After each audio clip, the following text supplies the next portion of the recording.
Okay, mga kasimano, live sa office sa Aton Galibaca Municipal Police Station. We have this morning si Police Captain Larry Jan Vidal. Sir, ngayon kami information regarding sa natabo nga insidente kabiya sa poblasyon Libacaw, sir. Good morning kita na no, pero sa Banwat Libaco no, among tangina kasubo or ding insidente nga ra. Nga tabo ko pitsa City it Hulyo makarangdag ko no, mga alas 11 it gabi kung siin ay may natabo nga insidente ya sa Banwat Libaco. No, tawag ang ginaligar nga stabbing incident which is ro atong biktima isang kababaye nga si Certain G sa May Narcy, 19 anyos nga taga barangay kuanda Kanawan, Libaco, Aklan. Tabo residente nga ra mga pita sa kuano sa iyang mismo sa poblasyon nga maapit ito kampi sa tulay nga ginaobra nga pasakaon which is sa base sa aton nga nabuo nga initial nga impormasyon sa lugar aga atong mga investigador no ay day nga biktima kay bae nga siya ng nobyo nga si JM Nakulangga, 21 anyos ra nga taga kuano barangay Ugsip, Libaco, Aklan.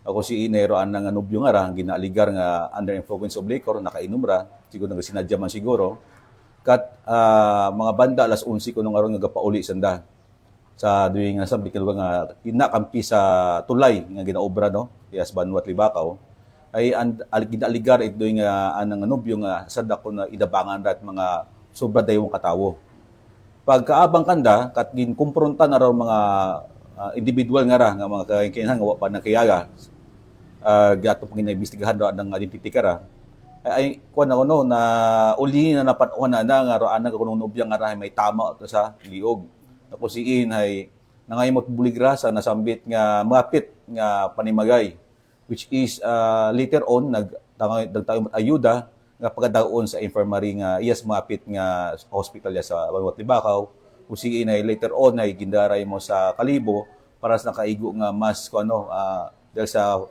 injury nga masyadong fatal ay inday mo sa Kalibacaw sa Kalibo. Pero update makara ato nga biktima ay nakagawaon man sa ICU makara dahil sa successful na ng operation under observation ni mo sa atong ICU unit which is essential imora sa atong investigasyon ag imo gid makahamba kara itaton nga isang bilog sa mga makaturo sa mga individual nga ra nga kung siin na ginaaligar tanang nobyo nga asan dahil inabangan. Initially, ro atong mga investigador makara ito sa atong guwa no para mag-conduct follow-up investigation ag magkolekta it facts and circumstances sa nga sabit nga insidente which is sa may lugar nga gin-follow up namon mga CCTV sa sabit nga lugar ag mga individual nga initially nga nakapuna ito ano ito nga insidente. Sa update man sa CCTV although may CCTV na may kayuan ag may kaduwom ro lugar we hope nga maka-extract kami it mga detalye sa CCTV.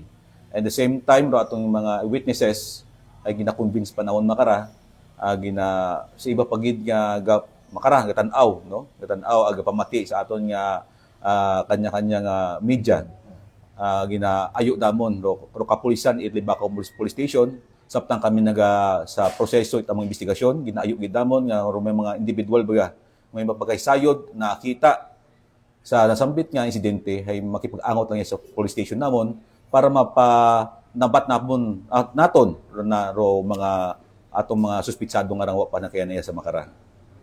Okay. Ano ra sir, may natabo nga komosyon sa tungay nubiot biktima ag sa ratong mga nag-abang kanda alleged? Yes, oo. As I said before, nga sandara inabangan da it mga sobra dayo katawo ang nakaroon konfrontasyon.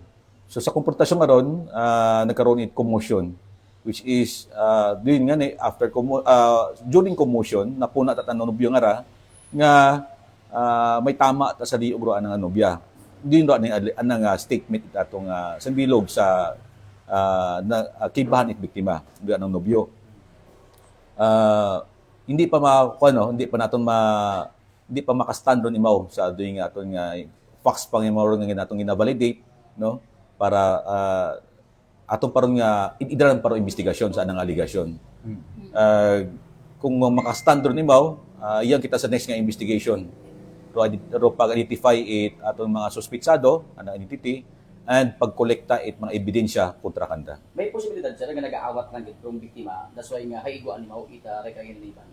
Sa statement itaton niya ko ano, sa statement itaton niya kibahan it biktima ay may isang ka instances nga nag-awat ro adang nobya, which is posible nga sa pag-awat na wa siguro napanuhan nga may siyaw o ano man nga bladed weapon ro anto mga individual naging kumpronta na ay hatamaan o dagahig ro anang nobya.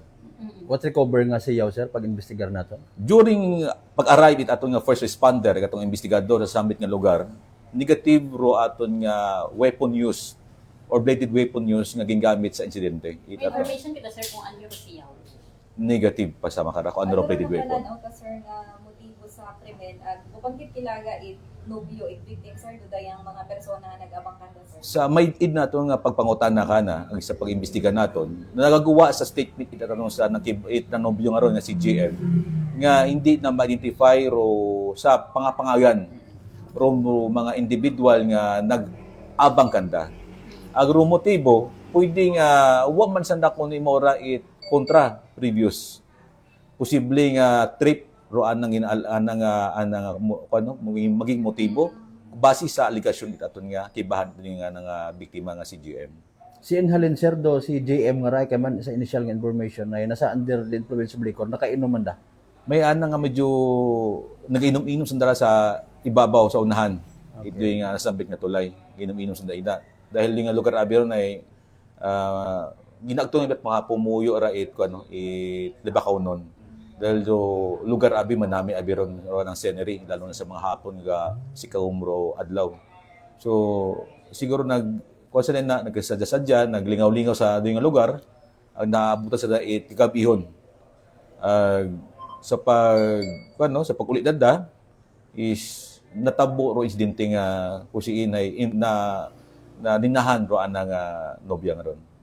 Sir, if ever nga ma-identify, nano ro posibleng kaso nga iga-file sa suspect or mga suspect? Atong sandaron nga depende sa ebidensya nga makolekta naton ag sa circumstances nga makolekta tong mga facts and circumstances. Initially ro atong nga pag assess karat anang elements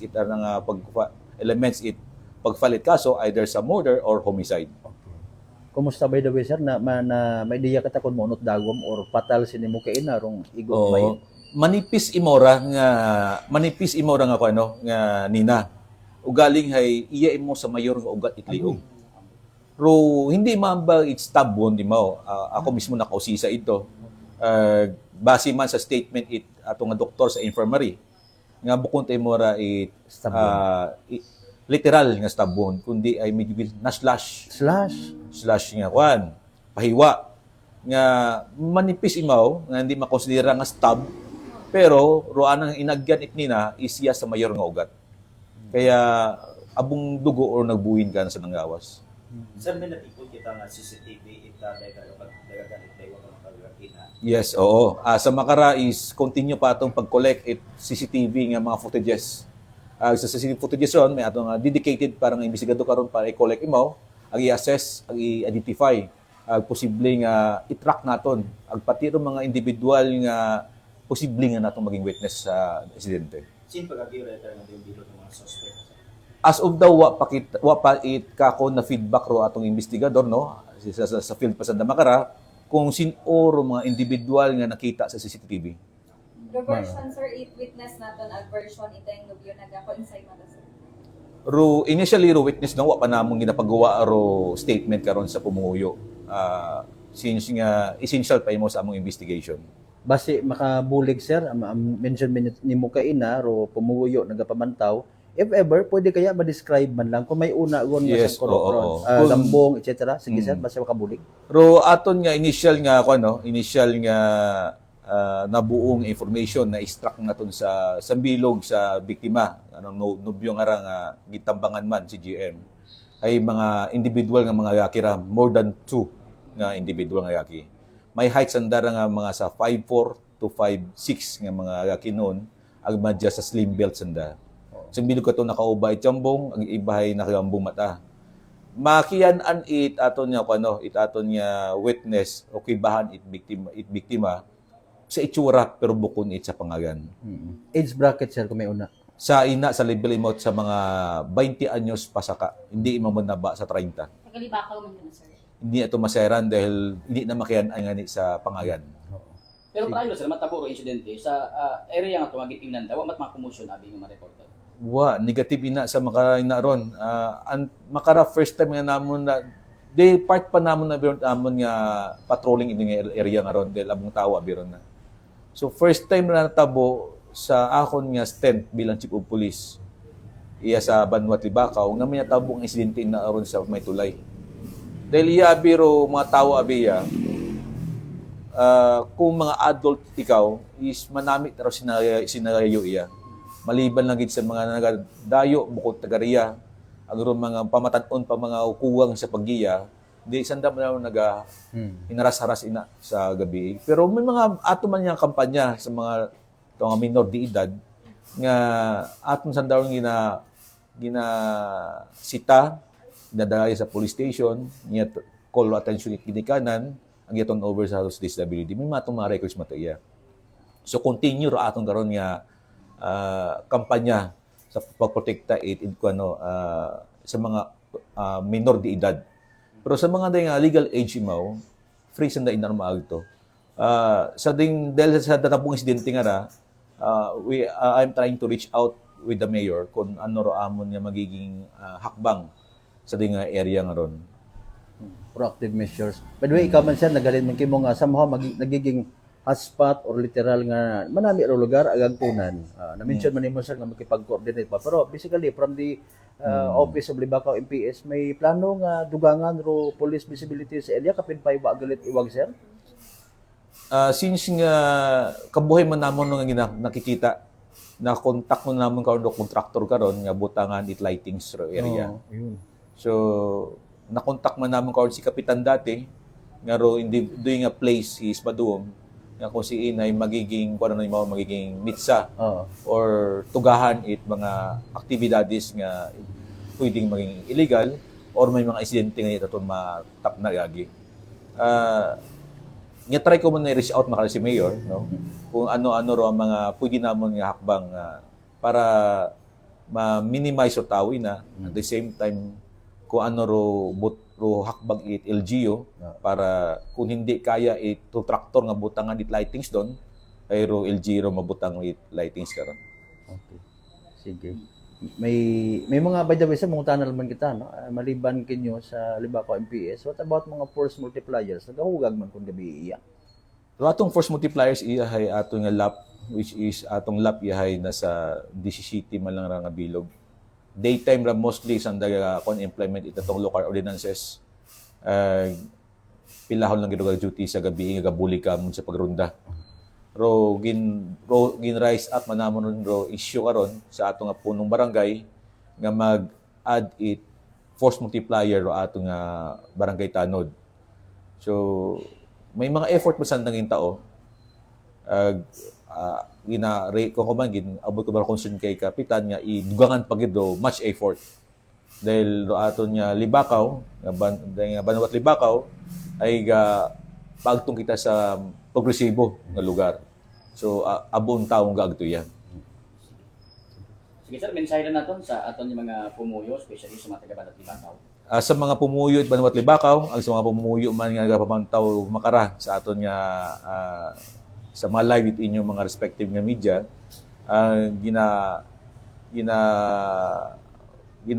solicit ko rin inyong kooperasyon. At the same time, ro inyong kooperasyon sa kapulisan nga kung siin makabulig ka mon pagsulbar it dahil nga krimen. Kung kamo ay nahuya, nahadlok nga magtaot impormasyon, confidentially gina-treat namon tayong impormasyon niya sa police station. Pwede ka mong personal maagto iya or i-inform. May mga numbers pa kami nakakalat na sa mga banwa. Ang roamon nga hotline, ang roamon nga social media nga messenger, ang Viber number. So we will treat that information confidentially nga kung nahadlok ka mo, doon mabahaw nga bagay nga pagsulbarit aton nga kaso. Sige sir, thank you so much. Thank you. Thank you, sir.